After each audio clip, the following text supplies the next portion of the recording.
In a world where technology is evolving at lightning speed, true innovation isn't just about what we build, but who we include and how we lead with empathy, vision, and courage. Welcome to the PhD with Women on IT, Hack the Future. My name is Jemille Navarosa, and today's PhD Positivity Hack Delivered will be by our guest, Nicole Singh. Our topic for today is titled VR, Vision, and Vulnerability Building an Inclusive Tech Ecosystem. Episode 211 starts here. Let me remind you this is a grassroots community that focuses on women in IT, an inclusive forum of women in technology, startups, and female leaders who are supported by men as well. I bring heart to that hustle because empathy is my mojo, and empathy is critical in building an inclusive tech ecosystem.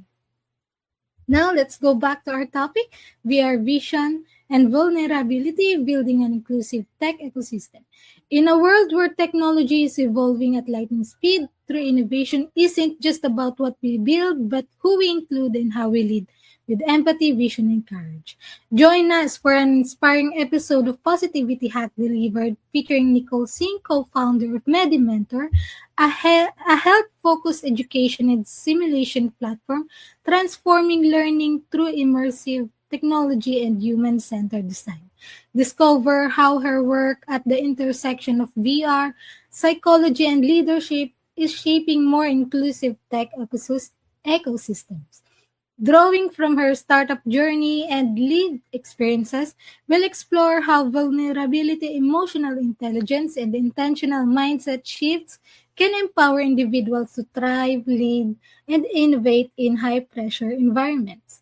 Ready to rethink leadership, resilience, and what it truly means to build technology that serves everyone? Please join me giving a warm welcome to Nicole. Thank you Hi, so much for joining us, Miss Nicole. And to start, where in the world are you today? I'm in Australia, Sydney, and we are here at 7 p.m. in the night. Miss Nicole, we know that when new tech emerges, it often carries the fingerprints of its creators. VR often feels like it's designed by and for a very specific demographic.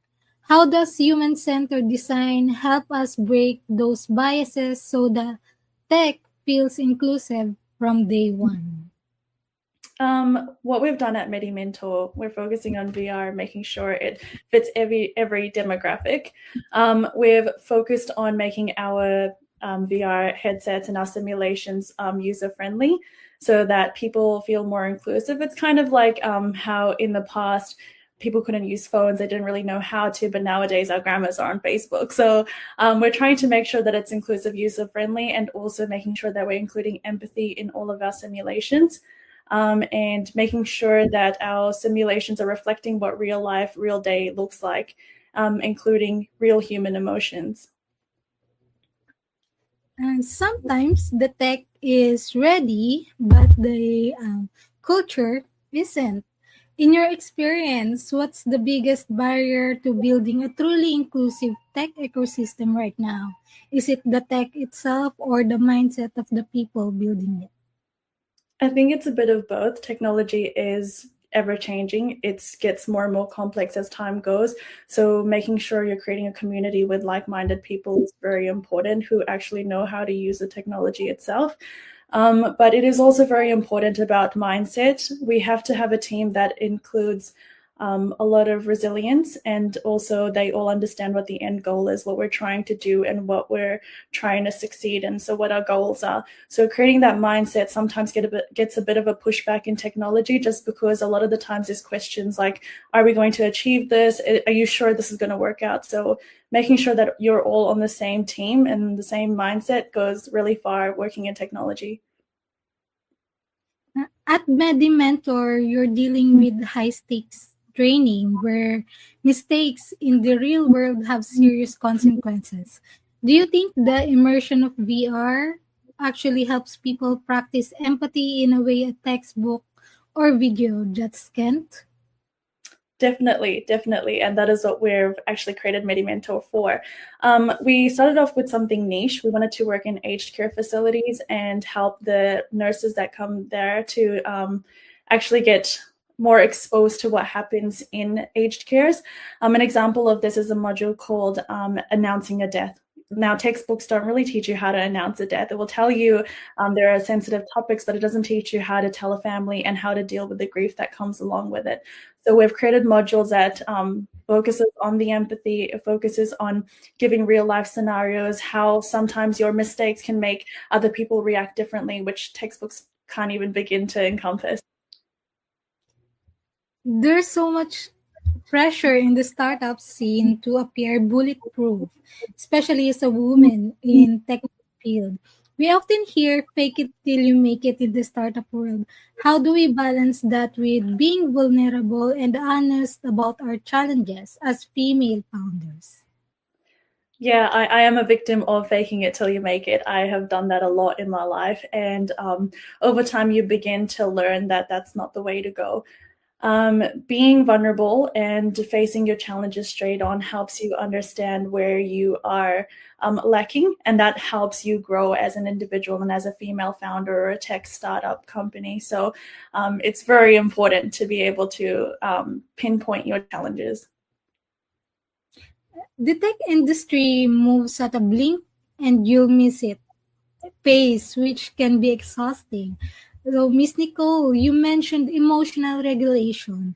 In a high pressure, move fast and break things culture, how do you actually pause to regulate without feeling like you're falling behind? This is a really good question. I wish my co-founder Shireen was here. She's actually doing this at the very moment. She's in India at a meditation retreat.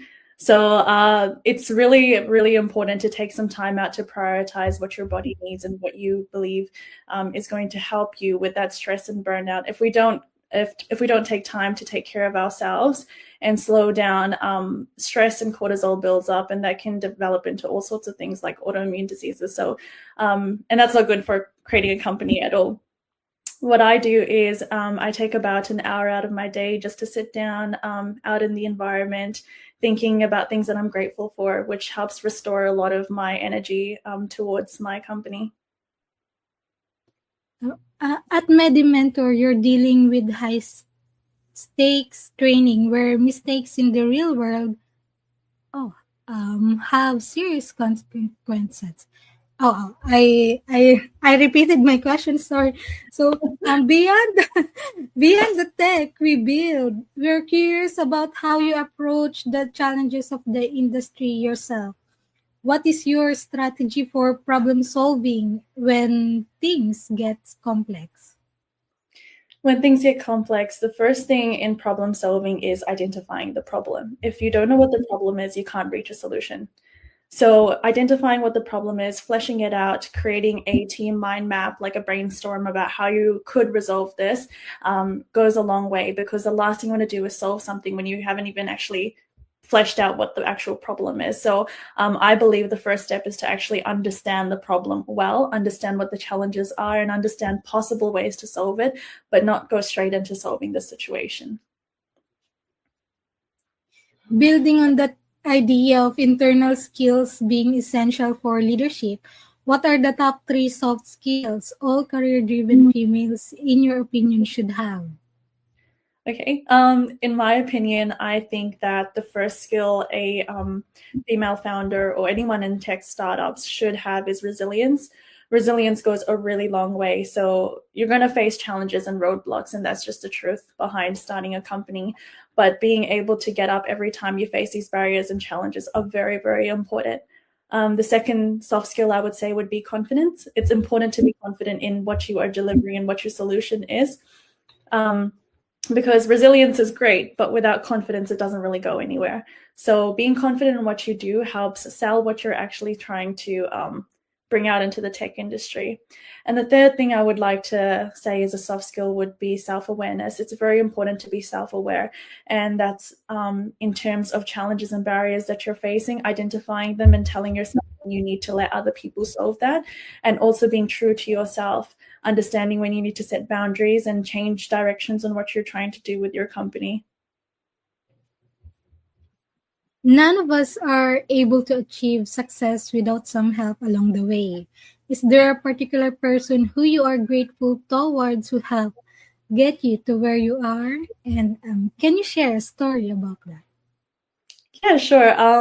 So I would, it goes without saying, my co-founder, actually Jemille Singh, she's also my mother. She raised me by herself, and she's done a really good job. She actually, we were on the phone, and I called her during uni. I was studying at the University of Sydney at the time, and I called her and was explaining that I've started this class where I'm using Unity to develop a coding system. And she kind of just said, yeah, that's great. But I want to do something new. And I said to her, I was like, okay, well, you just interrupted me, but what is this something new you want to do? And she goes, I don't know. And I was like, well, why don't you take up like knitting or crocheting or something? And all of those failed because now we're here launching MediMentor. And she wanted to bring something into nursing and aged care that people have never seen before. And this is revolutionary. MediMentor is creating a VR to teach nurses before they actually go into the field. It's important because if we're trying to reach global areas, language barriers are going to exist, but you can't take away from practical learning. So yeah, I'd thank my mom. Oh, that's very nice. And we love having our male allies join these conversations because building a better ecosystem is a team effort. How can men in our industry better support the psychological safety of their female colleagues in tech-heavy spaces? From my experience, I would say men meeting us at eye level. That's really important. At the current moment with social media, we're getting told a lot that these executive roles, these senior leaderships, these founders, they're all very male dominated, and that's very much aware. A lot of females grow up knowing that male dominate the STEM sector, and a lot of males, there's like a wage gap. And for men to be able to allow women and, create a safer environment for them to produce ideas without being ridiculed would be really important. And also meeting us at eye level. What I mean by this is if you go into a group of people and, you're introducing yourselves and you give a higher leadership role, not showing that surprise, I feel like that's a little bit like, so if I were to go in and I'd say, hey, like I am a founder of this company, that surprise kind of just throws you off because it's kind of not feeling like we're meeting at that eye level. But yeah, I feel like psychological awareness is very important. So the awareness of what's happening in the world, how male are dominating these fields, and also how there are less women in the STEM sector, and also how intimidating it can be because of this fact, and accommodating to that and encouraging women to step forward rather than discouraging them would be very important. We have a lot of early careers listeners today who are still finding their footing. Self-leadership is such a powerful concept. How can an entry-level woman in tech lead herself even if she doesn't have a team to manage it? Self-leadership is, very, very important. And the way to do that is by understanding that you can reach for the stars. So what I mean by this is, even though you don't have a team, my mom and I didn't actually start with a team. It was just the both of us with no idea how VR actually works. But what we did was we fleshed out resources. We found as many people as we could, made as many connections as we could, and we took out the time to understand what our product actually is before actually going and developing something new to add on to that product. So taking the time to actually, use the resources around you is really, really important. And a follow-up questions about advices. What advice would you give to females to help their career or start an entrepreneurial journey? Okay, I've got two pieces of advice. One of them is a quote that I actually grew up with, and I didn't actually use that quote till now. So the quote was, reach for the stars, and if you fall on mountains. So that didn't mean anything to me growing up because I was a kid. I didn't understand what that was. But as I went into the tech industry and I started a business with my mom, I realized it was that you reach for whatever you could do. Your goal is to create a VR company. Go ahead. The worst that could happen is that you create a VR company and a little bit of people get to see it, or you fail and then you start another thing. But it's just that you started. And my second point would be to don't wait for opportunities, create them.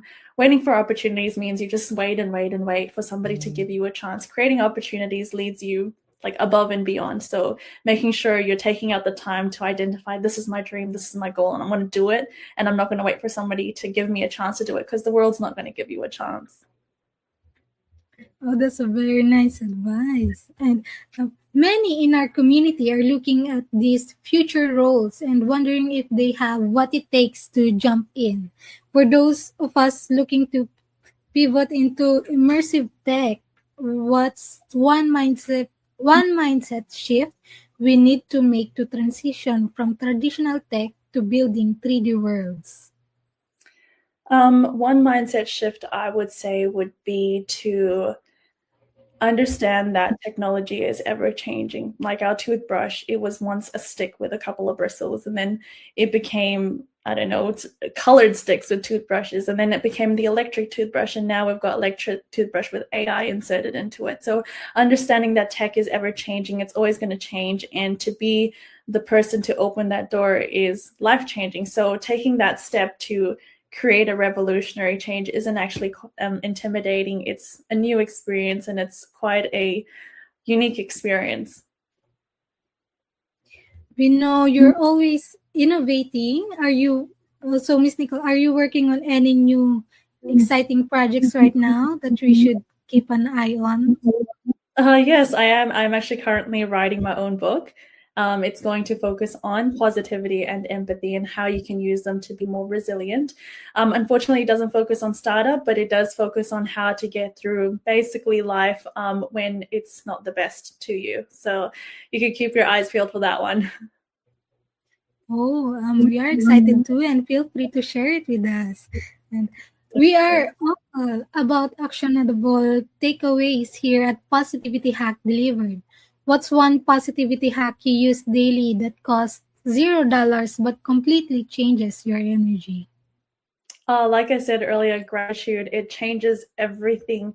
I actually, a lot of my life tend to be like sad about things, and I felt like, nothing was going right. I had a lot of imposter syndrome, like a lot of things just wasn't fitting for me. And somebody I met actually along the way had told me, like, how about you start focusing on the positive things in life and, being grateful for what you have. So it actually started off with like 10 minutes of just sitting down, being grateful for, my body. It's working really well. I've got my limbs.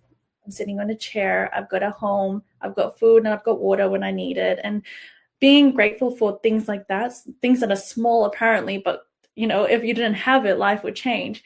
So being grateful for that, maybe 10 minutes out of my day, or when I'm feeling like I have a roadblock in my work or in my studies, I just take 10 minutes to be grateful for something that I have or the things around me, and it definitely changes my energy instantly.